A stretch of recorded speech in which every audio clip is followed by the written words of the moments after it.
Chapter number 7 માં total નવી blueprint પ્રમાણે 4+4 આ રીતે વેટેજ છે. 4 માર્કના MCQ plus 4 માર્કની theory.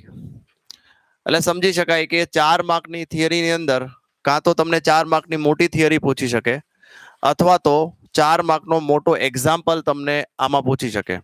4 માર્કના MCQ final છે, 4 માર્કની થિયરી છે, પણ ઓપ્શન સહિત આમ જો ઓપ્શનમાં 2 માર્કનું પૂછી શકાય તો 2 માર્કની થિયરી પણ તમને આમાં પૂછી શકાય.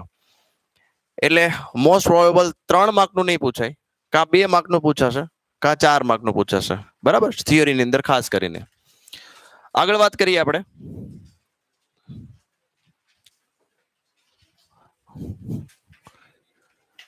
તો ચેપ્ટર નંબર 7 ઓલ્ટરનેટિંગ કરંટ, પ્રત્યાવર્તી પ્રવાહ, પ્રત્યાવર્તી વિદ્યુત પ્રવાહ એવું કહી શકાય. થોડુંક આપણે એનું બેઝિક નોલેજ લઈ લઈએ અને પછી ત્યારબાદ આગળ વધીએ. તો ડીસી ડાયરેક્ટ કરંટ, હવે જે આપણે ભણવાના છે એસી, એટલે ચેપ્ટર 1, 2, 3 અથવા તો 4, 5, 6 ની અંદર જે પણ આપણે બેટરી લીધી અત્યાર સુધી, જેને આપણે બેટરી કીધી અથવા તો જેને આપણે સેલ કીધો, બરાબર, ઘણા બધા સેલ ભેગા થઈ અને બેટરી બનતા હોય. આ રીતે તમે ડ્રો કરો તો આને સેલ કહેવાય. પણ જ્યારે તમે ઘણા બધા સેલ 1, 2 અથવા તો 2 કરતા વધારે સેલ ભેગા કરો તો આને બેટરી કહેવામાં આવે. પણ સેલ હોય કે બેટરી, આ બંને ડીસી વોલ્ટેજ અથવા તો ડીસી કરંટ સપ્લાય કરતું હતું. આમાંથી જે વોલ્ટેજ નીકળે એ કેવો હશે? DC voltage. કરંટ હશે કેવો હશે? ડીસી કરંટ હશે. ડીસી નો મતલબ કે એ ઓલવેઝ પોઝિટિવ જ હશે, નેગેટિવ નહીં હશે. ઓલવેઝ કેવો હશે? પોઝિટિવ. બીજું કે આ પ્રવાહ કેવો હશે? લગભગ સ્થાયી પ્રકારનો હશે. કેવો હશે? સ્થાયી. એટલે કે તમને કોઈ પ્રશ્ન પૂછે કે ભાઈ આમાં પ્રવાહ કેટલો જાય છે, તો કે 5 એમ્પિયર. તો 5 એમ્પિયર ગમે ત્યારે તમે ચેક કરશો તો એમાં 5 એમ્પિયર જ વહેતો હોય. કદાચ પ્લસ ઓર માઇનસ રેઝિસ્ટન્સના કારણે 0.001 ની અંદર એરર આવી શકે, પણ લગભગ સ્ટેડી ફ્લો થતો હોય 5 એમ્પિયર જ હોય. બરાબર છે. હવે આપણે જે ભણવા જઈ રહ્યા છે એસી સપ્લાય. એસી એટલે કે ડોમેસ્ટિક એટલે કે ઘર અથવા તો ફેક્ટરી, વોટએવર, ગમે ત્યાં એપ્લાયન્સ યુઝ થતા હોય એ એપ્લાયન્સ જે છે, ઇલેક્ટ્રિકલ એપ્લાયન્સ, આ બધા એસીમાં, એસી સર્કિટ અથવા તો એસી સપ્લાયમાં યુઝ થતા હોય છે. કેવી રીતે સમજીએ? આનો સિમ્બોલ પહેલા સમજીએ કે રાઉન્ડ કરી એમાં તમારે આ રીતે હલેસો સાઇન કરવાનો છે. આપણે હલેસો સાઇન કહીએ છીએ ને, એન જેવું છે. ઘણા લોકો એન આ રીતે કરતા હોય છે, પણ એન નથી. બરાબર છે. આ રીતે એસ જેવું છે કંઈક, ખાસ ધ્યાન આપજો. તો આનો સિમ્બોલ આ રીતે છે. ડીસી નો સિમ્બોલ જે છે કંઈક આવો હતો, એસી નો સિમ્બોલ આવો છે. અહીંયા લખવું જરૂરી છે, એસી સપ્લાય વોલ્ટેજ, આવું લખવું જોઈએ. શું લખવું જોઈએ? AC supply voltage. આમાં ડીસી કે એવું કઈ લખવાની જરૂર રહેતી નથી. આમાં લખવાની જરૂર રહેશે. આમાં પ્લસ માઇનસ કરવાની જરૂર નથી. આમાં પ્લસ માઇનસ ફરજિયાતતા હોય છે. હવે એસી કેવી રીતે હોય છે? તો કે ઉલટ સુલટ પ્રવાહ હોય છે. અડધી સાયકલ દરમિયાન પ્લસ હોય, અડધી સાયકલ દરમિયાન માઇનસ હોય. ફરીથી પાછું રિપીટ થાય એ જ વસ્તુ, તો પ્લસ અને ત્યારબાદ કેવું હશે? માઇનસ. વોલ્ટેજ કે પ્રવાહ આ બંને જે છે એ ઉલટ સુલટ હશે, પ્લસ માઇનસ. ગમે ત્યારે આની વેલ્યુ ફિક્સ નથી હોતી. હું એમ કહું કે ભાઈ આ સમયે વોલ્ટેજ કેટલો છે, ધારો કે આ વોલ્ટેજ નો ડાયાગ્રામ આપ્યો છે, માની લ્યો વોલ્ટેજ વર્સિસ ઓમેગા ટી લઈ લઈએ અથવા તો થીટા લઈ લઈએ. ઓકે, તો ટી સમયે, આ ટી સમયે વોલ્ટેજ કેટલો છે? તો કે સપોઝ વધારે જ લાગે છે. અહીંયા હું માપું તો અહીંયા વોલ્ટેજ ઓછો લાગે છે. અહીંયા વોલ્ટેજ તો 0 થઈ ગયો. પાછો અહીંયા આ સમયે વોલ્ટેજ જે છે નેગેટિવમાં બતાવે છે, મેક્સિમમ બતાવે છે, ક્યારેક મિનિમમ બતાવે છે. તો અહીંયા આગળ વોલ્ટેજની કિંમત જે છે એ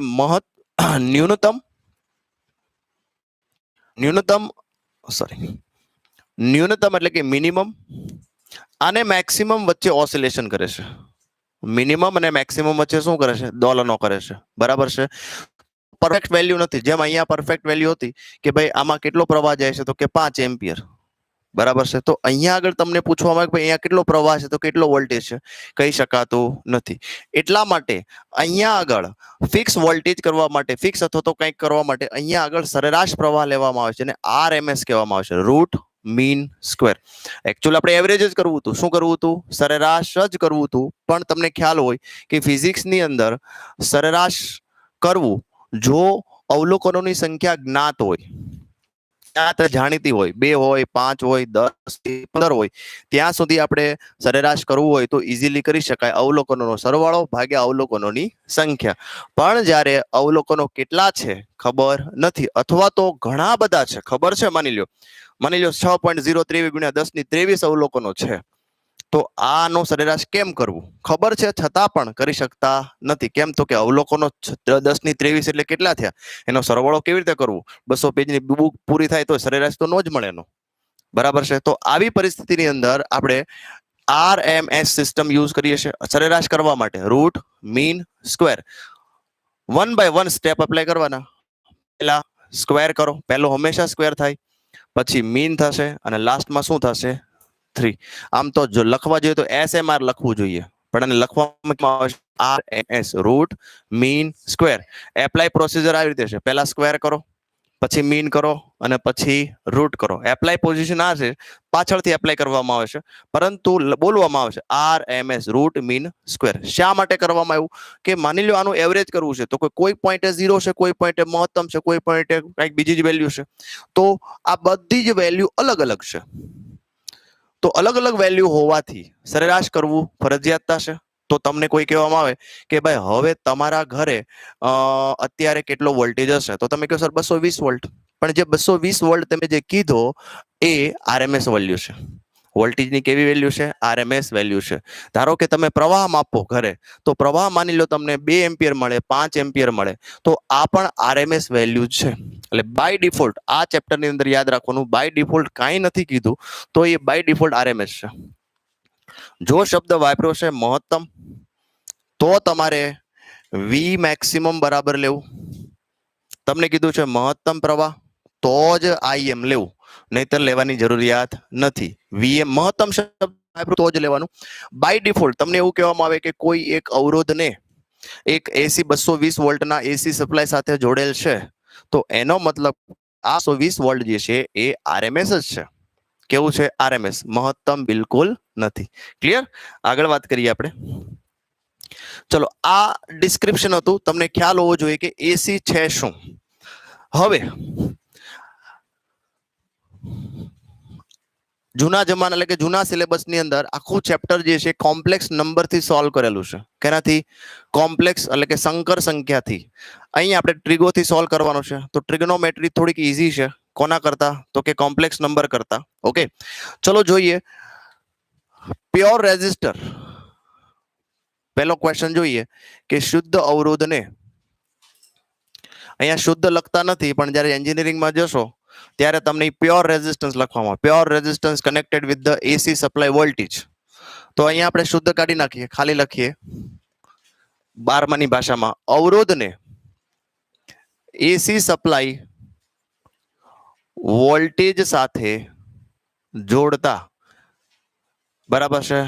તો જોડતા આપણે શું જોઈએ છે? તો કે ભાઈ અહીંયા આગળ આપણે ફેઝ ડાયાગ્રામ જોઈએ છે, ત્યારબાદ ફેઝર ડાયાગ્રામ જોઈએ છે. બરાબર, 2 ડાયાગ્રામ જોઈએ છે, એક ફેઝ ડાયાગ્રામ અને એક ફેઝર ડાયાગ્રામ. કોની વચ્ચેનો? તો કે ફેઝ ડાયાગ્રામ અને ફેઝર ડાયાગ્રામ આપણે પ્રવાહ, બરાબર છે, કોની વચ્ચેનો? પ્રવાહ અને વિદ્યુત સ્થિતિમાન વચ્ચેનો જોઈએ છે, એટલે V અને I વચ્ચેનો. એટલે અહીંયા ઓહમનો નિયમ જે છે ભરપૂર ઉપયોગ થવાનો છે. ખાસ યાદ રાખો, ઓહમના નિયમ માટે ટ્રાયેંગલ VIR. આખું ચેપ્ટર ઓહમના નિયમ ઉપર જ છે.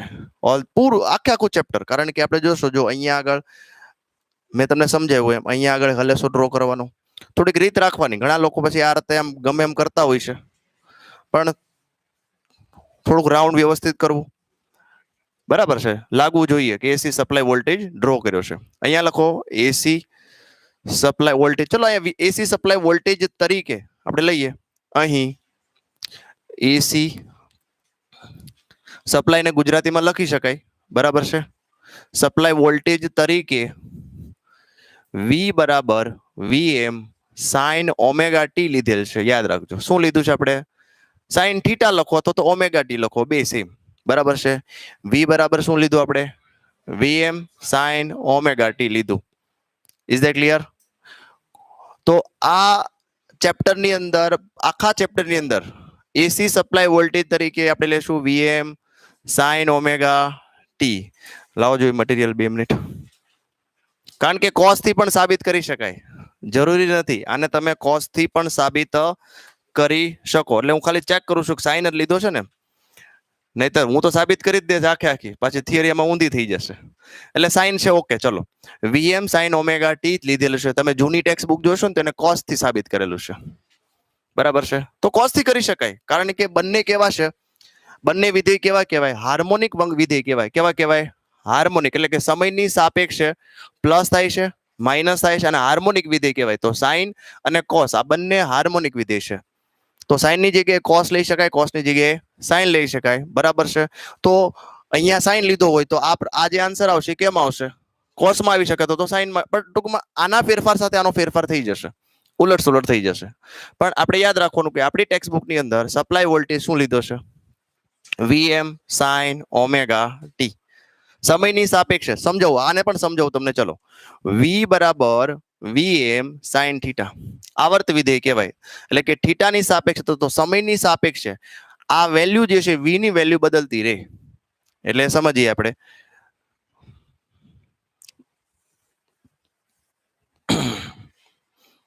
ચલો ટ્રાય કરીએ. થીટા તરીકે અહીંયા આગળ 0 લઈ લઈએ, π/2 પાઈ લઈ લઈએ, 3π/2 અને 2π. આખી સાયકલ થઈ ગઈ. હા સાહેબ, આખી સાયકલ થઈ ગઈ. આને આપણે +1 કહી દઈએ અને નીચેનાને એટલી જ ડિસ્ટન્સમાં અહીંયા -1 કહી દઈએ. મૂલ્ય કોનું? તો કે આપણે લઈએ છે વી વર્સિસ થીટા. વી વર્સિસ થીટા. તો થીટાની વેલ્યુ 0 હોય, સાઇન 0 શું મળે? 0 મળે. ખાસ યાદ રાખજો. આ ડાયાગ્રામ આપણે પ્યોરલી યાદ રાખવાનો. જો આ રીતે વર્ટિકલ લાઈન કરી નાખવાની પેન્સિલથી. આ બધું પહેલા પેનથી લખવાનું. આ લાઈનો છે કે નથી કરવાની? પેન્સિલથી. વર્ટિકલ લાઈન પણ પેન્સિલથી કરવાની, પણ આછી પેન્સિલ, આમ ટૂંકમાં લાગવું જોઈએ પ્રોજેક્શન જેવું કંઈક. ઓકે, 5 ફૂટથી જોઈને તો આ દેખાય નહીં, એને પ્રોજેક્શન કહેવાય. જ્યારે એન્જિનિયરિંગમાં જશો, એન્જિનિયરિંગ ડ્રોઈંગ આવશે, બરાબર છે, તો એ તમને શીખવાડે 5 ફૂટ ઉપરથી જોવું તો પ્રોજેક્શન ન દેખાય, જે જોવાનું છે ફિગરમાં એ જ દેખાય ટૂંકમાં. તો હવે સાઇન 0 0, સાઇન π/2 શું થાય?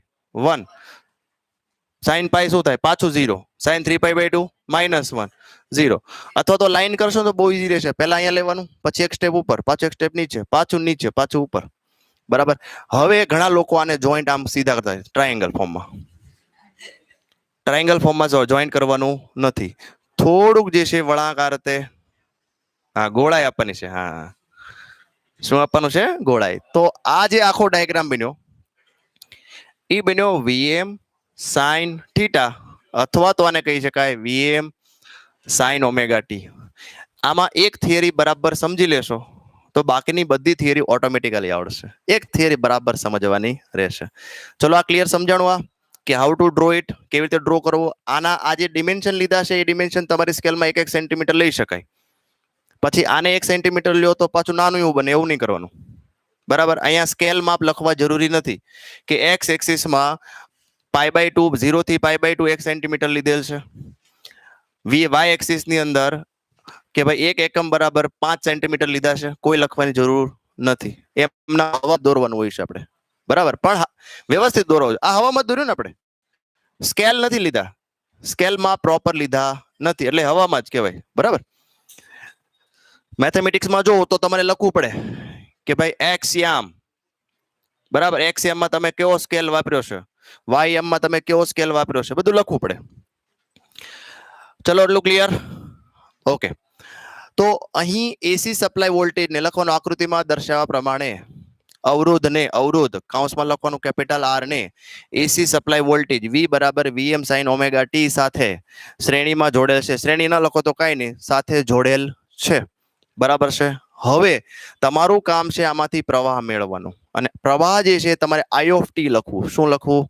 આઈ ઓફ ટી. તો કે સમયની સાપેક્ષે પ્રવાહમાં પણ ફેરફાર થાય છે. જેવી રીતે v માં થાય છે એમ પ્રવાહમાં પણ ફેરફાર થતા હોય. તો આપણી પાસે ઓહમનો નિયમ છે. v બરાબર શું ફોર્મ્યુલા છે? IR છે formula. v is equal to IR. તો I ને કરતા બનાવો. I બરાબર શું થાય? v by r. અને v બરાબર શું લખવાનું જોવું જોઈએ? vm sin omega T. અહીંયા બાજુમાં લખવાનું, કારણ સમીકરણ 1 કહી દેવાનું, અથવા તો અહીંયા જે લખ્યું ને એને સમીકરણ 1 કહી દો. લખવાનું સમીકરણ 1 પરથી. તો I બરાબર શું થાય? vm sin omega T divided by r. અને બાજુમાં લખો ભાઈ vm ડિવાઇડેડ બાય r, મહત્તમ વેલ્યુના છેદમાં r એટલે પ્રવાહ જ મળશે. v ડિવાઇડેડ બાય r શું મળે? પ્રવાહ. પણ vm છે તો શું મળે? im મળે. તો ફાઇનલી આપણી પાસે ફોર્મ્યુલા શું મળ્યો? I બરાબર im sin ઓમેગા ટી. સમીકરણ 1 થીટા કાઢી નાખો, સમીકરણ 2. તો બે સમીકરણ મળી ગયા. ઓહમના નિયમ પરથી સીધું મળી ગયું. સમીકરણ 1 અને બીજું સમીકરણ 2. તો આ બે સમીકરણો જો દેખાય છે એના ઉપરથી આપણે ફેઝ ડાયાગ્રામ અને ફેઝર ડાયાગ્રામ બનાવશે. એક ફેઝ ડાયાગ્રામ બનાવશે, બીજો ફેઝર ડાયાગ્રામ બનાવશે. તો આ જે મેં ડ્રો કર્યો ને ફેઝ ડાયાગ્રામ જ કહેવાય. બરાબર. ફેઝ એટલે ગુજરાતીમાં કળા. બરાબર. ફેઝ એટલે શું થાય ગુજરાતીમાં? કળા. પાછળ જે લખ્યું ને ઓમેગા ટી એને કળા જ કહેવાય. કળાનો એકમ રેડિયન હોય. કળાનો એકમ શું થાય? રેડિયન. કળા એટલે શું? તો કે કળા એ એક ભૌતિક રાશિ છે જે કણનું સ્થાન અને સ્વરૂપ આપે. સ્વરૂપ તો ન કહી શકાય, પણ કણનું સ્થાન બતાવે છે. તો કણ કઈ જગ્યાએ પહોંચ્યો છે, બરાબર, એ કોણ બતાવે? કળા બતાવે. ખ્યાલ આવ્યો કે નહીં? કણનું સ્થાન બતાવતી એક ભૌતિક રાશિને શું કહેવાય? કળા. એટલે y બરાબર a sin omega T plus 5 લખ્યું હોય તો પાછળ જે રેડિયનમાં છે એ બધું કળા છે, યાદ રાખશો. તો કળાને ઇંગ્લિશમાં ફેઝ કહેવાય અને આ ડાયાગ્રામને શું કહેશું? ફેઝ ડાયાગ્રામ કહેશું. હવે વોલ્ટેજ તો છે જ આપણી પાસે. અહીંયા લખીએ ફેઝ ડાયાગ્રામ, અથવા તો ગુજરાતીમાં શું કહેવાય ને? કળા ડાયાગ્રામને ગુજરાતીમાં શું કહેવાય? આલેખ. બહુ વિચિત્ર લાગશે કળા આલેખ. કળા આલેખ રહેવા દો, આપણે ફેઝ ડાયાગ્રામ બરોબર છે. હવે I બરાબર im sin ઓમેગા ટી. અહીંયા પણ સાઇન છે, અહીંયા પણ સાઇન છે. કળા તફાવત બંનેમાં લાગે છે? નહીં. એટલે કળા તફાવત નથી, સમજાવું તમને. ઓમેગા ટી 0 ને બાય ડિફોલ્ટ, કાંઈ ન હોય તો શું હોય? તો અહીંયા પણ ઓમેગા ટી પ્લસ કાંઈ નથી, એટલે શું થાય? એનો મતલબ એક જ હારે શરૂ થાય છે, એક જ સાથે બંને શરૂ થાય છે. Is that clear? અને એક જ સાથે મેક્સિમમ થશે, એક જ સાથે 0 થશે, પાછો એક સાથે રિવર્સ સાઈડમાં મેક્સિમમ થશે. એટલે સમાન કળામાં છે. આમ જોતા વેત જ ખબર પડી જાય બંને કેવા છે? સમાન કળામાં છે. બરાબર. કોઈ આગળ નથી, કોઈ પાછળ નથી, બંને સમાન કળામાં છે. 0 લખવાની જરૂર નથી, આ તો મેં તમને ખાલી સમજાવ્યું. બરાબર. તો હવે ખબર કેમ પડે? જોજો. પણ im અને vm ની વેલ્યુ સમાન નથી હો. તો vm, આને vm કહેવાય. આ જે મોટી વેલ્યુ છે ને આને શું કહેવાય? vm. મહત્તમ કંપ વિસ્તાર કહેવાય. કે કંપ વિસ્તારનો મતલબ શું? તો કે કોઈ પણ એક દિશામાં મહત્તમ સ્થાનાંતરને શું કહેવાય? કંપ વિસ્તાર કહેવાય. બરાબર. મહત્તમ સ્થાનાંતર કેટલું મેક્સિમમ ગયું ઉપર, કેટલું મિનિમમ ગયું, આને શું કહેવાય? કંપ વિસ્તાર. તો vm અને im બે સેમ નથી, કળા તફાવત સેમ છે, સમાન કળામાં છે એવું કહી શકાય, પણ એમ્પ્લિટ્યુડ સમાન નથી. ઇંગ્લિશમાં એમ્પ્લિટ્યુડ કહેવાય, કંપ વિસ્તારને શું કહેવાય? એમ્પ્લિટ્યુડ. તો એનો મતલબ આપણે ડ્રો કરીએ તો કે ભાઈ શરૂ સાઇન નો છે, અહીંથી શરૂઆત કરો. જો આવો ડાયાગ્રામ મળશે. એટલે અહીંયા આગળ તમને શું મળશે? im મળશે. આ તમને શું મળ્યું હતું? vm મળ્યું હતું. એવી જ રીતે અહીંયા શું મળે? im મળે. બરાબર છે. અહીંયા આગળ એટલે તમે જો એક સાથે શરૂ થયું, એક સાથે મહત્તમ થયું, એક સાથે પાછું 0 થયું, એક સાથે નીચેની ડિરેક્શનમાં મહત્તમ થયું અને પાછું એક સાથે 0 થયું. તો લખવાનું આકૃતિમાં દર્શાવ્યા પ્રમાણે અહીં v અને I બંને સમાન કળામાં છે. અથવા તો થોડુંક હજી ડિટેલમાં લખવું હોય તો આકૃતિમાં દર્શાવ્યા પ્રમાણે અહીં v અને I એક સાથે શરૂઆત કરે છે, એક સાથે મહત્તમ થાય છે, ફરી પાછા એક સાથે શૂન્ય થાય છે, નીચે ઋણ તરફ ફરી પાછા મહત્તમ થઈ અને એક સાથે શૂન્ય થાય છે. તો કહી શકાય કે આ v અને I બંને સમાન કળામાં છે, અથવા તો v અને I નો વચ્ચેનો ખૂણો શૂન્ય છે. v અને I વચ્ચેનો ખૂણો કેવો થયો? શૂન્ય. આ રીતે v અને I વચ્ચેનો ખૂણો કેવો થયો? શૂન્ય. અને એના પરથી આપણે ફેઝર ડાયાગ્રામ દોરવાનો. કેવો ડાયાગ્રામ કરવાનો? Phasor diagram. હવે જોજો ફેઝર છે, યાદ રાખજો, ફેઝ ડાયાગ્રામ નથી. કેવો ડાયાગ્રામ છે? Phasor diagram. હવે ફેઝર ડાયાગ્રામ ત્યાં નીચે દેખાશે, જોઈ લઈએ. ફેઝર ડાયાગ્રામ થોડું નીચે થઈ ગયું, અહીંયા ડ્રો કરું ફેઝર ડાયાગ્રામ, હું ભલે ન દેખાવ. તો ફેઝર ડાયાગ્રામ ડ્રો કરવા માટે તમારે એક્સ એક્સિસ ને વાય એક્સિસ દોરવાનું, પણ એક્સ વાય કઈ લખવાનું નથી. બરાબર. હવે જોજો ફેઝર ડાયાગ્રામ ની અંદર ખાસિયત જો તમે કે જે આપણે શ્રેણી જોડતા હોઈએ તો અત્યારે લગભગ આપણા સિલેબસ ની અંદર આર હોય, કેપેસિટર હોય, ઇન્ડક્ટર હોય, અથવા તો ઇન્ડક્ટર કેપેસિટર, ઇન્ડક્ટર અવરોધ, અથવા તો 3 એક આરે લઈ લો, આરએલસી, બધું શ્રેણીમાં જ છે. તો મને એક વાતનો જવાબ આપો કે વી અને આઈ માં શ્રેણીમાં કોણ સમાન હોય? પ્રવાહ કે વોલ્ટેજ? પ્રવાહ સમાન હોય. શ્રેણીમાં પ્રવાહ સમાન હોય. તો યાદ રાખો કે અહીંયા આપણે પ્રવાહ લેશું. અહીંયા શું લેશું? પ્રવાહ. કોમનમાં શું લેશું? પ્રવાહ. એટલે દર વખતે તમારે પ્રોબ્લેમ નહીં કઈ. કેમ પ્રવાહ લેવો મેં તમને સમજાવી દીધું. અત્યારે તમે પ્રવાહ કદાચ અહીંયા લ્યો તોય ચાલે, જરૂરી નથી ઉપર લ્યો તોય ચાલે. બરાબર. તો આઈ લીધો તો યાદ રાખવાનું વી આર બંને સમાન દિશામાં છે. તો ફેઝર ડાયાગ્રામ દોરાઈ ગયો. તમારી બુકની અંદર આ ફેઝર ડાયાગ્રામ જે થોડો કોમ્પ્લિકેટેડ આપ્યું છે. આ બંનેને થીટા એંગલ લીધા છે, ઓમેગા ટી. ચલો સમજાવું કેવી રીતે.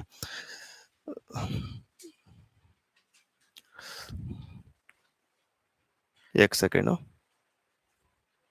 હાલો, રેડી દેખાય છે. મારી પાછળ રહી ગયો છે. ચલો જોજો, અહીંયા આગળ છે આ આઈ છે, અથવા તો આ વીઆર છે, ઓમેગા ટી. સમજાણું કે નહીં? ઓમેગા. આવો ડાયાગ્રામ તમને કેમ આપ્યો છે? ટેક્સ્ટ બુકમાં આપ્યો છે.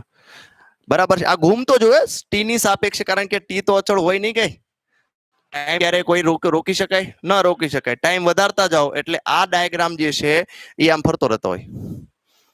બરાબર છે. ટેક્સ્ટ બુક વાળાએ અહીંયા આવ્યો ને ત્યારે સ્ટોપ કરી દીધું, મેં અહીંયા પહોંચ્યો ત્યારે સ્ટોપ કર્યો.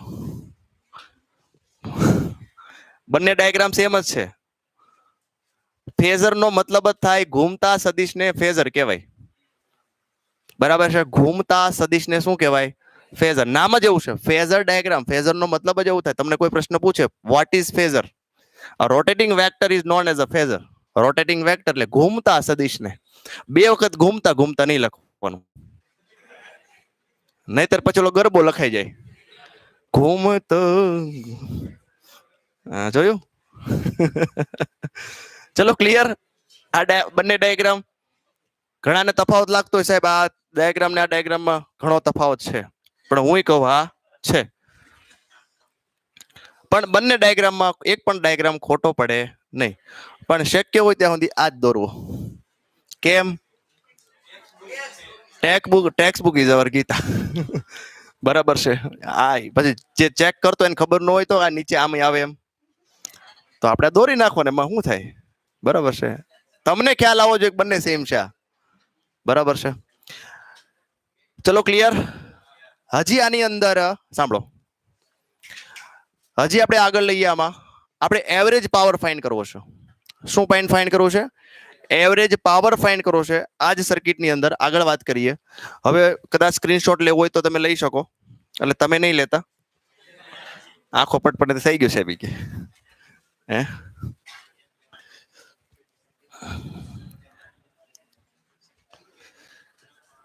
ચલો, આ બીજો પ્રશ્ન તમને પૂછી શકાય. તમને જ્યારે આ ચેપ્ટર કરાવ્યું ત્યારે તમને મસ્ત ક્વેશ્ચન વાઇઝ જ કરાવ્યું હતું, તમને ખ્યાલ હોય તો.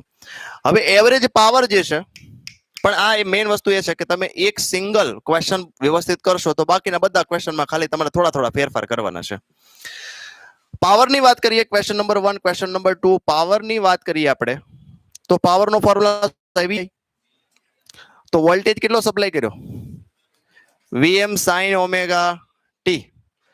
પ્રવાહ કેટલો મળ્યો આપણને? Im sin omega T.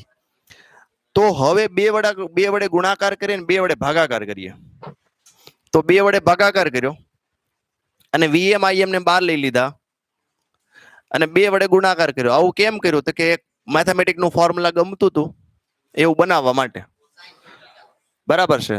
તો 2 sin theta into cos theta.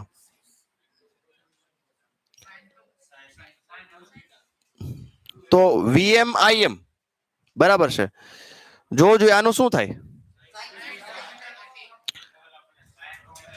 2 minute. ક્યાં સાઈન ઓમેગા ટી તો લખ્યા છે. હમણાં એ જ હતું. સાઈન અને કોસ હોય તો તમે સાઈન 2 થીટા લખી શકો. આ તો બબ્બે સાઈન છે તો આવું કરી શકાય નહીં.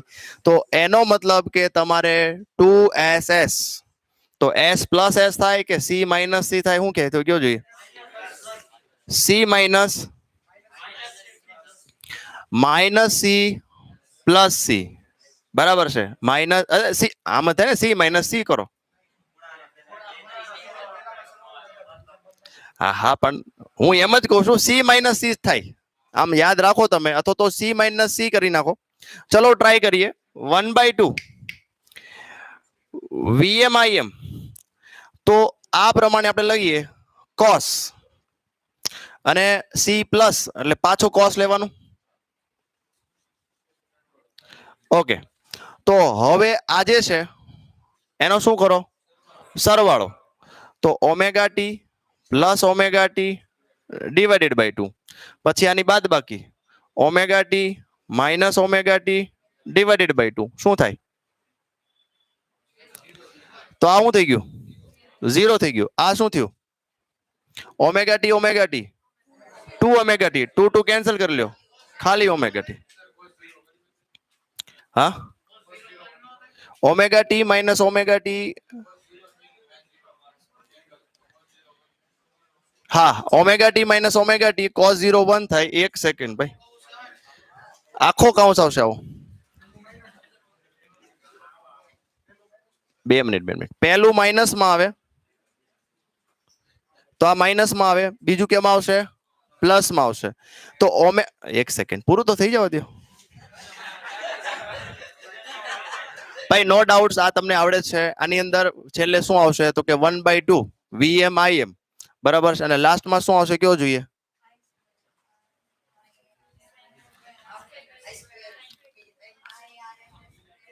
ખાલી એટલું જ રહેશે. VMIM વાળું જ રહેશે. પાછળ કઈ આવશે જ નહીં. કોસ વાળું પદ જ નહીં આવે છેલ્લે. પાછળ કોસ સાંભળો પાછળ કોસ વાળું પદ આવશે જ નહીં. બરાબર, એટલે ખાલી શું આવશે? VM IM ડિવાઇડેડ બાય 2 આવશે. શું આવશે? VM IM divided by 2. પણ હવે મારે VRMS અને IRMS તમને ભણાવું છું. VRMS અને IRMS એટલે આવું પદ મળે તમને VM IM ડિવાઇડેડ બાય 2. તો આને શું લખી શકાય? તો કે VM by √2, sorry VM by 2. અને અહીંયા શું લખી શકાય? IM બાય 2 ગુણાકાર છે તો √2 બે ને અડધા ભાગાકાર કરી દીધા. √2 અને √2. પણ VM બાય √2 ને કહેવાય શું? IRMS, sorry VRMS. VM by √2 ને શું કહેવાય? VRMS. આને કહેવાય VRMS. આને શું કહેવાય? IRMS. તો આ થઈ ગયું એવરેજ પાવરનું સૂત્ર. શું થઈ ગયું? એવરેજ પાવરનું સૂત્ર. બરાબર. પણ જ્યારે તમે RLC માં સૂત્ર મારશો, RLC, તો એની અંદર એટલો જ ફેર આવે, છેલ્લે cos ડેલ્ટા લેવાનું. જ્યારે RLC ની અંદર આ મારતા હોય પાવરનું સૂત્ર, ત્યારે ફોર્મ્યુલા શું મળે? cos delta. ચલો ક્લિયર. તો પાવર જે છે, પાવરનું સરેરાશ સૂત્ર જે છે એ પણ તમે ટ્રિગોનોમેટ્રી થી તમે સોલ્વ કરશો તો તમને મળશે VRMS અને IRMS. પણ 2 માર્કની અંદર તમને VRMS અને IRMS પણ પૂછાય છે. ચલો એ ટ્રાય કરીએ. કેવી રીતે ટ્રાય કરવી? પહેલા આપણે V થી શરૂઆત કરીએ. મેં વાત કરી એમ કે RMS સોલ્વ કરવા માટે રૂટ, મીન અને સ્ક્વેર. પહેલું કયું લેવાનું? સ્ક્વેર. પછી ધેન આફ્ટર રૂટ. બધાનું ધ્યાન અહીંયા. પહેલા શરૂઆત કરવાની VM sin ઓમેગા ટી છે અમારી પાસે. હાલો પછી તો કે સ્ક્વેર કરી નાખો. તો કે V સ્ક્વેર બંને બાજુ વર્ગ કરતા V square sin square omega T. ચલો સ્ક્વેર થઈ ગયો. ઓકે, હવે મીન કરીએ આપણે. શું કરીએ? મીન. તો હવે V સ્ક્વેર નું મીન તો અલગ અલગ કરવું પડશે. આનું મીન અલગ, sin સ્ક્વેર ઓમેગા ટી નું મીન અલગ. તો તમને ખબર છે sin સ્ક્વેર ઓમેગા ટી નું મીન શું થાય? 1/2 થાય. ખ્યાલ છે ને? આવું મેં ભણાવ્યું તમને કે ભાઈ આ રીતે હોય તો sin થીટા શું થાય? અહીંયા 0, sin થીટા અહીંયા +1, અહીંયા 0 અને અહીંયા -1. સરેરાશ લેવું હોય તો અવલોકનોનો સરવાળો 0 + 1 + 0 -1 અવલોકનોની સંખ્યા ભાગ્યા 4. તો sin થીટા કે cos થીટા અથવા તો sin ઓમેગા ટી કે cos ઓમેગા ટી નું સરેરાશ હંમેશા 0 થાય. રેડી? પણ આનો સ્ક્વેર કરી દો. અહીંયા આગળ સ્ક્વેર કરી દો બધા. તો આનો સ્ક્વેર કરી દો તો આ શું થઈ જાય? +1 થઈ જાય. તો માઇનસ જગ્યાએ શું થાય? પ્લસ. 1 ને 1 શું થઈ જાય? 2. તો 2 દુ 4 એટલે આન્સર આવે 1/2. તો sin square theta cos square theta અથવા તો sin સ્ક્વેર ઓમેગા ટી અથવા તો cos સ્ક્વેર ઓમેગા ટી નું સરેરાશ શું થાય? 1/2. તો આનું સરેરાશ જે છે 1/2 થશે.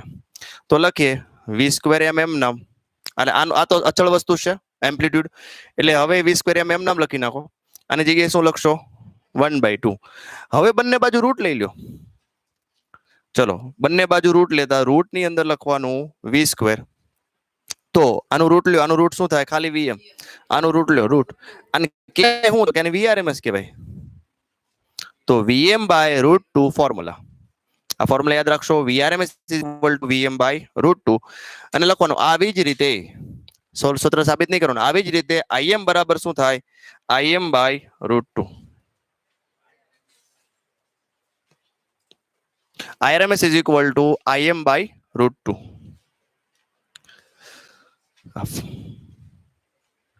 કા બંધ થઈ ગયું? એક જ સેકન્ડ. ચલો ખ્યાલ આવો VRMS કેવી રીતે મેળવવું, IRMS કેવી રીતે મેળવવું?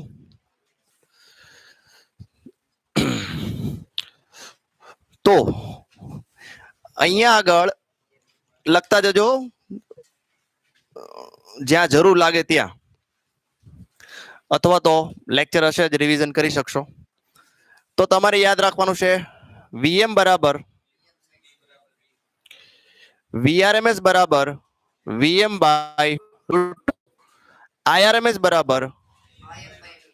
આને થોડું હજી એનાલિસિસ કરીએ તો ખ્યાલ આવે કે મેક્સિમમ કરતા VRMS વચ્ચે સંબંધ હું તો કે 70.7% નો. કે જો VM જે છે એ 100 હોય તો VRMS કેટલું થાય? તો કે 70.7. ઓછું હોય VRMS હંમેશા કેવું હોય? ઓછું. કેટલું હોય? તો કે 70%. પણ 70 નો કહી શકાય, 70.7, કારણ કે 0.7 છે. 71 નહીં કહીશું આપણે, 70 નહીં કહીશું. 70.7%. કોના કરતા? તો કે VM કરતા. ચલો ક્લિયર? VM ની વેલ્યુ 100 હોય તો આની કેટલી હોય? 70.7. કારણ કે √2 1.4142 1 ના છેદમાં 1.4142 કરો એટલે 0.707 આન્સર આવે. 0.707. એટલે આવું એનાલિસિસ યાદ રાખવાનું. ક્યારેક VRMS મેળવવાનું હોય, VM આપ્યું હોય તો તમને ખબર હોવી જોઈએ કે એના કરતા નાની કિંમત મળે. VRMS આપ્યું હોય ને VM જોઈતું હોય તો ખબર પડે કે એના કરતા મોટી જ મળશે. એટલે ગુણાકાર ભાગાકારમાં ઘણા લોકો કન્ફ્યુઝ થતા હોય કે ભાઈ આપણે VRMS જોઈએ છે, ભાગાકારમાં જ આવે. આ √2 ક્યાં આવે? કારણ કે ઓછી વેલ્યુ જોઈએ છે આપણે. અને VM જોઈતું હોય આપણે તો √2 આરે શું થાય? ગુણાકારમાં આવે. બરાબર છે? તો આ રીતે તમે યાદ રાખી શકો, મોટી વેલ્યુ, નાની વેલ્યુ. આ હતું અવરોધ માટેનું બધું. હવે આપણે વાત કરીશું ઇન્ડક્ટર માટેની. બરાબર? સેમ ટુ સેમ પ્રોસિજર, કે આકૃતિમાં દર્શાવ્યા પ્રમાણે એક ઇન્ડક્ટરને AC સપ્લાય V બરાબર VM sin ઓમેગા ટી સાથે જોડવામાં આવેલ છે. તો તેમાંથી મળતો પ્રવાહ મેળવવો હોય તો લખવાનું કે આકૃતિ બંધ લૂપની અંદર કિર્ચોફનો વોલ્ટેજનો નિયમ વાપરતા. કયો નિયમ વાપરો છે? કિર્ચોફનો વોલ્ટેજનો નિયમ વાપરતા, તો બીજો નિયમ વાપરતા. તો આ વોલ્ટ, આ પ્લસ થી માઇનસ એટલે આ -L di/dt બરાબર 0. આનું વોલ્ટેજ કેટલો થાય? એપ્સિલોન. ઇન્ડ્યુસ EMF થાય ને. તો V બરાબર L di/dt. આપણે તો પ્રવાહ ઉપર જ ધ્યાન છે. કોને કરતા બનાવો? DI ને ગમે એમ કરીને કરતા બનાવો. તો જોવું જોઈએ DI ને કરતા બનાવો તો DI બરાબર થાય શું? તો L છેદમાં જશે અને dt આમ જ થશે ને. હવે આ સમીકરણની અંદર V બરાબર VM sin ઓમેગા ટી મૂકી દો. VM sin omega T /L × dt. શું કરવું જોઈએ? તમે જોવું જોઈએ, સંકલન કરવું જોઈએ. બંને બાજુ શું કરો? સંકલન કરતા. તો બંને બાજુ સંકલન કરો તો પ્રવાહ મળે. હા સાહેબ. તો Vm/L અચળ પદ છે, એમાં કઈ કરવાનું નહીં. sin ઓમેગા ટી નું શું થાય? cos ઓમેગા ટી અને ભાગ્યા હજી ઓમેગા છે, કારણ કે sin ઓમેગા ટી નું સંકલન થાય માઇનસ cos ઓમેગા ટી, પણ ઓમેગા ટી નું બાકી રહ્યું, એનું વિકલન કરવાનું, સંકલનમાં પાછું વિકલન કરવાનું અને ભાગાકારમાં લખવાનું. આ નિયમ છે, બરાબર છે. સંકલન પણ ઓમેગા ટી નું વિકલન કરવાનું. ઓમેગા ટી નું વિકલન શું થાય? ઓમેગા. બરાબર. સાંકળના નિયમ પ્રમાણે જો જઈએ તો ગુણાકારમાં મૂકવું પડે, પણ આપણે સંકલન કરીએ છીએ એટલે ક્યાં મૂકવાનું? ભાગાકારમાં. તો ફાઇનલી આપણે આઈ લખીએ Vm divided by omega L, અને આ હું થઈ ગયું minus cos omega T. Vm/L એટલે હવે તમે જોશો ઓહમનો નિયમ પાછો કાઢી નાખ્યો આપણે. ઓહમના નિયમ ઉપર જ કામ કરવાનું છે, લખી નાખવાનો આ વીર. તમે જો V ડિવાઇડેડ બાય R, એટલે આ એકચ્યુઅલ આ જે છે R જ છે, રેઝિસ્ટન્સ. કોનો? ઇન્ડક્ટરનો. તો ઇન્ડક્ટરના રેઝિસ્ટન્સ, હવે રેઝિસ્ટરના રેઝિસ્ટન્સને રેઝિસ્ટન્સ કીધું આપણે, તો ઇન્ડક્ટર રેઝિસ્ટન્સને રેઝિસ્ટન્સ કહી શકાય નહીં. તો એને નામ નવું આપ્યું, ઇમ્પિડન્સ. કેવું નામ આપ્યું? ઇમ્પિડન્સ. નામ સમજાણું? કેવું નામ આપ્યું? ઇમ્પિડન્સ. ઓકે. તો ઇમ્પિડન્સ એટલે ZL. ઇમ્પિડન્સ કોનો? ઇન્ડક્ટરનો. ZL બરાબર શું કહી શકાય? Omega L. એટલે આ એક પ્રકારનો અવરોધ જ છે. એટલે વોલ્ટેજના છેદમાં અવરોધ એટલે થાય હું? પ્રવાહ થવાનો છે. એ મહત્તમ છે તો લખવાનું કે Vm બરાબર ઓમેગા એલ. ચલો અહીંયા એક્સેલ લખો, મૂલ્યની એક્સેલ. તો આને આપણે શું કહેશું? એક્સેલ. એટલે એક્સેલ એક પ્રકારનો કેવો છે? અવરોધ જ છે. તો I બરાબર શું લખી શકાય જોવું જોઈએ? Im એક્સેલ, અરે એક્સી નો કહેવાય, Vm ડિવાઇડેડ બાય એક્સેલ, અને આને શું કહેશું? Im. સ્મોલમાં જ લખીએ તો કેપિટલમાં લખો, કોઈ વાંધો નહીં. Im minus cos omega T. હવે ખાસ યાદ રાખજો, મારે હવે કળા તફાવત મેળવવો છે, પણ મેં સાઇન સોરી વી છે એ સાઇનમાં છે અને આ કોસ છે, તો કમ્પેર ના કરી શકાય. જો બંને સાઇન હોય અથવા તો બંને કોસ હોય તો ઇઝીલી કમ્પેર થઈ શકે. તો કાં તો આને કોસમાં ફેરવું, કાં આને સાઇનમાં ફેરવો, બે માંથી એક.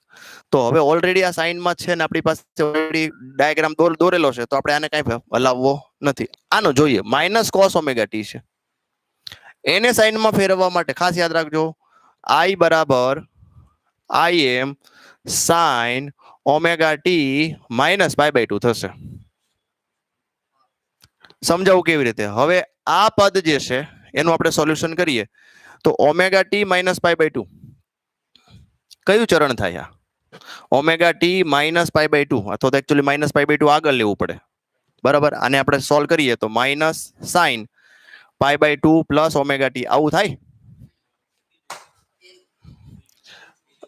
આ માઇનસ આવે પહેલું. તો પહેલા ચરણની અંદર સાંભળજો, પહેલા ચરણની અંદર કોસ કે સોરી સાઇન કોસ બધા કેવા હોય? પ્લસ. આને લખાય હું? તો કે કોસ ઓમેગા ટી, પણ માઇનસ નું માઇનસ લખાય, તો માઇનસ કોસ ઓમેગા ટી ને આ લખીએ કઈ. તો હવે આપણે યાદ જ રાખવાનું, આવું કેલ્ક્યુલેટ નહીં કરવાનું કે જો માઇનસ કોસ ઓમેગા ટી હોય તો minus cos omega T minus છે. હા સાહેબ, ઓમેગા ટી માઇનસ π/2 યાદ રાખો. ખાલી કોસ ઓમેગા ટી પૂછાય, ઓમેગા ટી પ્લસ π/2. કેપેસિટરમાં પ્લસ આવશે, ઇન્ડક્ટરમાં કેવું આવે? માઇનસ આવે, બરાબર. આગળ લઈએ, ચલો કોસ કાઢી નાખીએ. ચલો હવે ઇઝીલી કમ્પેર કરી શકો તમે. V બરાબર Vm sin ઓમેગા ટી, આ I બરાબર Im sin omega T minus π/2. તો V કરતા I π/2 જેટલો પાછળ છે, માઇનસ છે એટલે પાછળ. કોણ પાછળ? પ્રવાહ પાછળ. કોની પાછળ? વોલ્ટેજ કરતા. તો આપણે ડ્રો કરીએ, જો બરાબર જોજો આને ડ્રો કેવી રીતે કરવું. વોલ્ટેજ અહીંયા 0, π/2, π, 3π/2 અને 2π. તમારી બુકની અંદર આ લગભગ મેન્શન કરેલું નથી, એમ નામ હવામાં જતું હોય, પણ તમે મેન્શન કરજો. આ મેક્સિમમ કિંમત હોય તો મેક્સિમમ કિંમત હોરિઝોન્ટલ ડ્રો કરી લ્યો, બરાબર જોજો. નહીતર શું થાય ખબર છે? શરૂઆત તો ડાયાગ્રામ બહુ મસ્ત જ થાય યાર, તે પછી આમ થઈ જાય. શરૂઆત તો સારું જ હોય, પણ પછી છેલ્લે સિમેટ્રિક ડાયાગ્રામ રહેતો નથી. સિમેટ્રિક ડાયાગ્રામ રાખવા માટે આવું કરવું. તો તમને ખબર છે મેક્સિમમ પોઈન્ટ વોલ્ટેજના આખા ચેપ્ટરની અંદર કોમન? ચલો, આ તો ફિક્સ જ છે, આખા ચેપ્ટરમાં વોલ્ટેજ ફિક્સ. પ્રવાહની વાત કરીએ, પ્રવાહ π/2 પાછળ છે, તો પાછળ એટલે અહીંથી શરૂઆત કરવાની, નીચેથી શરૂઆત કરવાની. પણ વોલ્ટેજ આઈએમ નાનો હોય ને, તો નાનાથી શરૂઆત કરીએ. એટલે એક પોઈન્ટ અહીંયા પહેલા પોઈન્ટ દોરી નાખીએ, પછી એક પોઈન્ટ અહીંયા, પોઈન્ટ વધતો જાય, પછી એક પોઈન્ટ અહીંયા આવશે, અહીંયા પણ એટલું જ આવશે નાનું.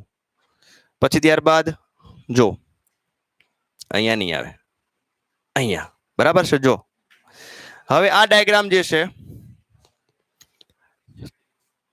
આ ડાયાગ્રામ જે છે એને આપણે ડ્રો કરીએ.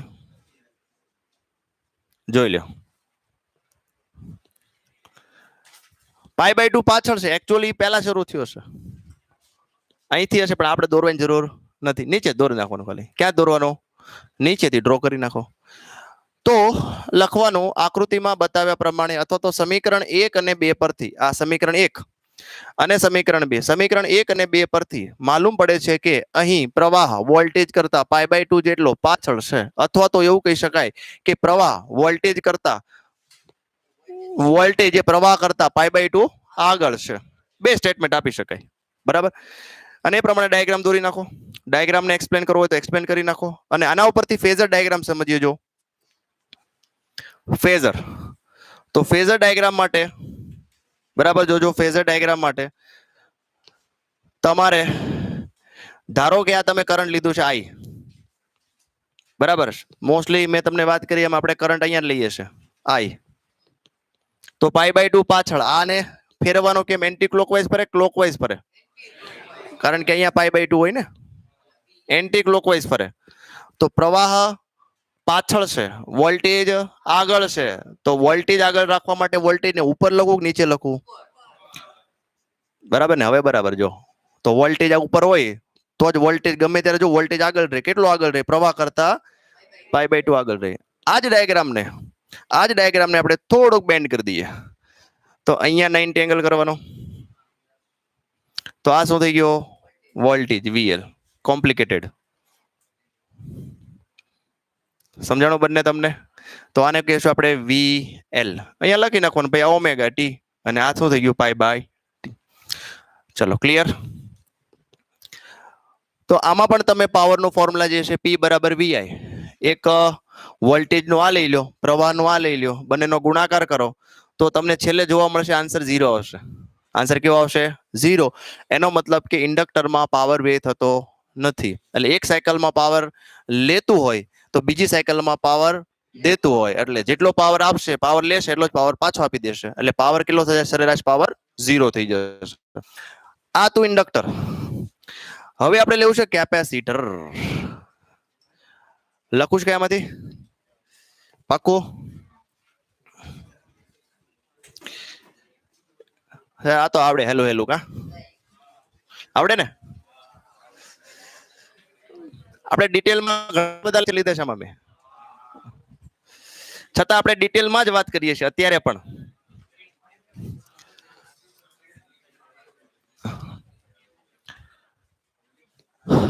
ચલો, રેઝિસ્ટરમાં V અને I વચ્ચેનો ખૂણો 0 સાબિત થયો. ઇન્ડક્ટરની અંદર -π/2. હવે કેપેસિટરની વાત કરીએ તો કેપેસિટર ની અંદર પ્લસ માઇનસ લખવું જરૂરી. એક આ રીતે તમે એસી સપ્લાય વોલ્ટેજ આકૃતિમાં બતાવ્યા પ્રમાણે કોઈ એક કેપેસિટરને AC supply voltage V = Vm sin ωt સાથે જોડવામાં આવેલ છે. જો આ આકૃતિ બંધ આકૃતિમાં કિર્ચોફનો વોલ્ટેજ નિયમ આપણે લાગુ પાડીએ તો કિર્ચોફના વોલ્ટેજના નિયમ પ્રમાણે V બરાબર શું થાય? તો કે VC. વોલ્ટેજ બરાબર શું થાય? VC. VC એટલે થાય શું? તો કે V = Q/C. પણ મારે તો પ્રવાહ જોઈએ છે, તો પ્રવાહ આવશે તો જોઈએ આપણે. Q બરાબર શું થાય? IT થશે. Q બરાબર IT થશે. તો હવે I ને કરતા બનાવીએ તો Q/T થાય. પણ મારે I લાવવું છે અહીંયા, તો અહીંયા IT લખું ડાયરેક્ટ? તો એમ પ્રવાહ થોડો આવશે. અહીં ઇન્ટિગ્રેશનના ફોર્મમાં લેવું પડશે ને. કેવા ફોર્મમાં લેવું પડશે? ઇન્ટિગ્રેશન. અથવા તો તમે એને ડિફરન્શિએશન ફોર્મમાં લ્યો. તો તમને ખબર છે કે જો પ્રવાહ જોઈતું હોય તો dq/dt થાય, અને જો q જોઈતો હોય તો ઇન્ટિગ્રેશન I dt થાય. આ બે વસ્તુ છે, બરાબર છે. કયું લેવું જોઈએ આમાં, પહેલું કે બીજું? અહીંયા I દેખાતો નથી મને કઈ. ઇન્ટિગ્રેશન I dt બરાબર છે, તો પછી આપણે I જોશે. જો આની અંદર મોસ્ટલી સાંભળો હા જોજો હવે આમાં કેમ પરિવર્તન કરવું, બહુ અહીંયા ધ્યાન આપશો. q બરાબર IT લેવાનું નથી, પહેલી વાત અહીંયા ધ્યાન આપશો. q ને કરતા બનાવો, VC થશે, બરાબર. કોને કરતા બનાવે આપણે? q ને કરતા બનાવો. મારે આ dq/dt વાપરવું છે, તો હવે q ને કરતા બનાવતી તો ઠીક છે, પણ આને સમીકરણ 1 કહી દઈએ. હવે જોજો, I બરાબર dq/dt લખ્યું છે, ફરીથી લખ્યું મેં. અહીંયા લખીએ સમીકરણ 1 પરથી. રેફરન્સ બુક એનસીઆરટી માં જોશો, ઘણું બધું ટ્વિસ્ટ કરીને અથવા તો બધું મિક્સમાં આપ્યું, ખબર જ નહીં પડે ક્યાંથી ક્યાં જવું, ખાસ કરીને કેપેસિટર કેસમાં. તો હવે તમે જો d/dt વિદ્યુત ભાર જે છે સમીકરણ 1 પરથી શું છે આપણી પાસે? VC, અને V લખ્યો છે ત્યાં લખવાનું, આને સમીકરણ 1 કહેવાય ભાઈ, આને 2 કહી દઈએ. તો અહીંયા લખવાનું V બરાબર હું લખશો?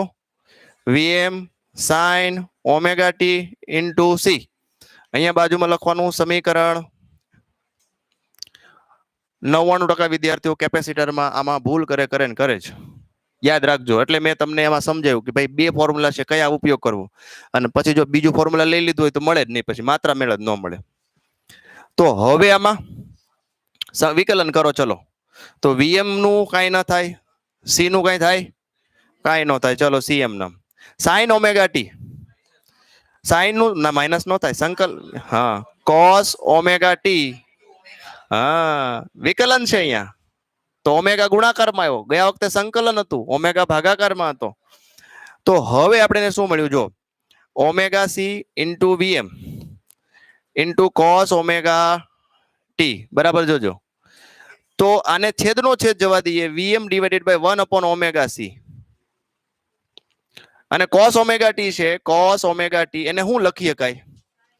sin omega t પ્લસ π/2 લખી શકાય. તો Vm આ લખી નાખ્યું, cos ને શું લખ્યું? sin omega t plus π/2. આને શું કહેવાય? તો અહીંયા લખવાનું 1/omega c, it is taxi ને xc બરાબર. રિએક્ટન્સ કેપેસિટિવ રિએક્ટન્સ, ઓલો ઇન્ડક્ટિવ રિએક્ટન્સ હતો, કેપેસિટિવ રિએક્ટન્સ હતો, તો ઇમ્પિડન્સ જ કહેવાય, અવરોધ જ કહેવાય એક પ્રકારનો. તો વોલ્ટેજના ભાગ્યા અવરોધ, વોલ્ટેજના ભાગ્યા અવરોધ શું થાય? પ્રવાહ. તો આને પ્રવાહ કહેવાય, Im sin omega t plus π/2. તો સમીકરણ 1 અને સમીકરણ આ કેટલા મુંબઈ પહોંચી ગયા? 2 અને 3. સમીકરણ 1 અને 3 પરથી શું કહી શકાય? કે સમીકરણ 1 અને 3 પરથી કહી શકાય કે અહીં પ્રવાહ વોલ્ટેજ કરતા π/2 આગળ છે. કેમ જોવાનું? જો અહીં પ્રવાહ વોલ્ટેજ કરતા π/2 આગળ, પ્લસ એટલે આગળ, જો માઇનસ હોત તો શું લખતું? પાછળ. આને આપણે ફેઝ ડાયાગ્રામમાં ડ્રો કરવો હોય તો ફેઝ ડાયાગ્રામમાં same to same last time draw કર્યો તો એવો જ તે, વોલ્ટેજમાં કોઈ ફેરફાર નહીં. હવે હું ખાલી એમનામ સિમ્પલી ડ્રો કરી આપું છું, બરાબર છે? જે તમે કરતા હોય છે જો આ રીતે, કાંઈ આગળ પાછળ આવે નહીં. અહીંયા નો લખ્યું હોય, ઉપર નો લખ્યું, કાંઈ લખ્યું જ નહીં, એટલું જ હોય ખાલી. એટલે તમને એમ હોય કે આ લોકો એનસીઆરટી કેમ આમ નામ આપી દેશે કે અમે સમજી જશું, એમ તમે એ રીતે કરો છો કે એ સમજી જાય ને.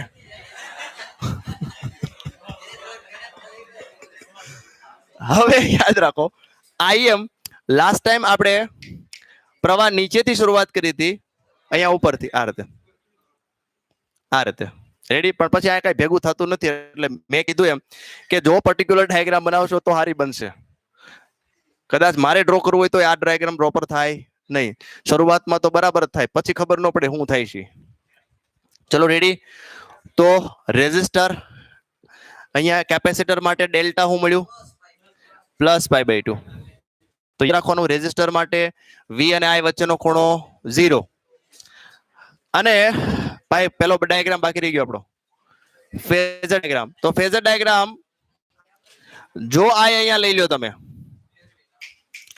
તો I આગળ છે, તો અહીંયા લેવાનું VC કેટલો, તો કે આ ઓમેગા ટી છે અને આ π/2 છે.